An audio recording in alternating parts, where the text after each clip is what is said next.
Hello, growers. Protect your crops from harmful insects with Modern Growers Insectanet.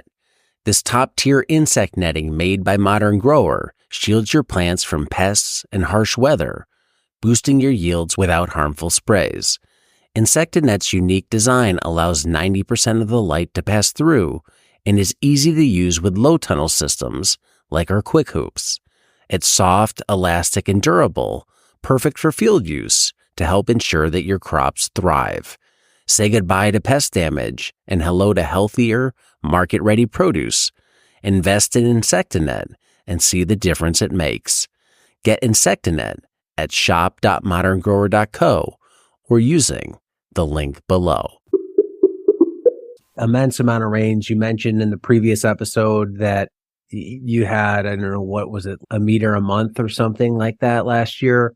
Crazy amounts, but you're dealing with water on your own farm in your own way right now. What's the state of things as it comes to getting water off the farm because you have so much?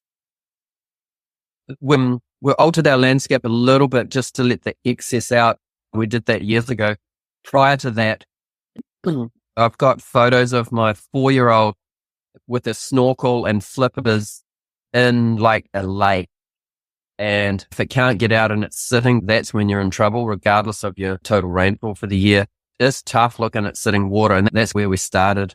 We didn't have to make a lot of alteration to let that water out, but imagine your 4-year-old in a water arena just thinking it's super fun, but you're actually like, mate, right, we're going under.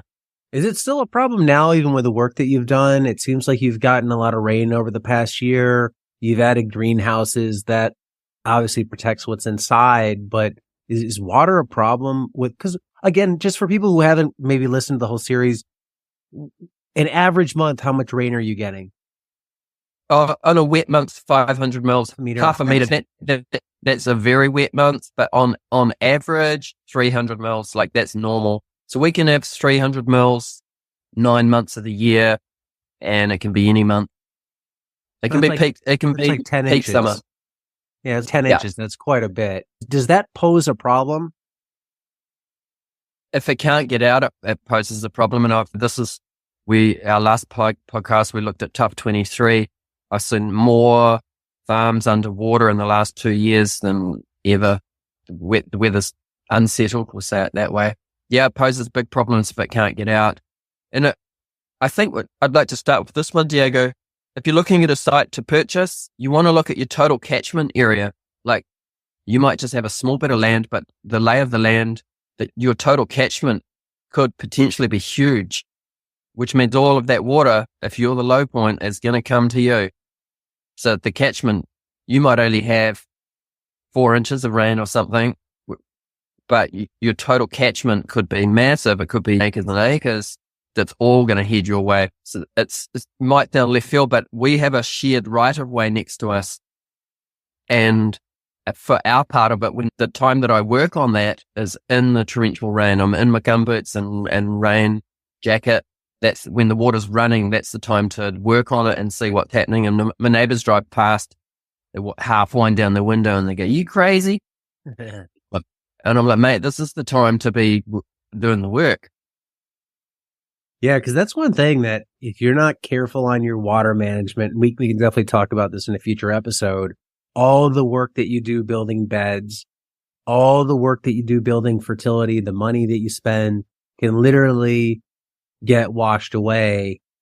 Dealing with rain, dealing with excess water, the catchment point is huge for maybe people who aren't getting that is if you're at the bottom of a slope, if there's a bunch of land above you, even if you don't own it, gravity is going to force water to go down. Is that if that water is being directed onto your property, you in effect have this amplifying effect on the volume of water that you have coming in, which can be a huge advantage for people who want to fill a pond or dump it into some sort of major swale higher up or do something like that. But if you're not prepared for it, that's one of those Mark Shepard things where it's your beds go visit the neighbors.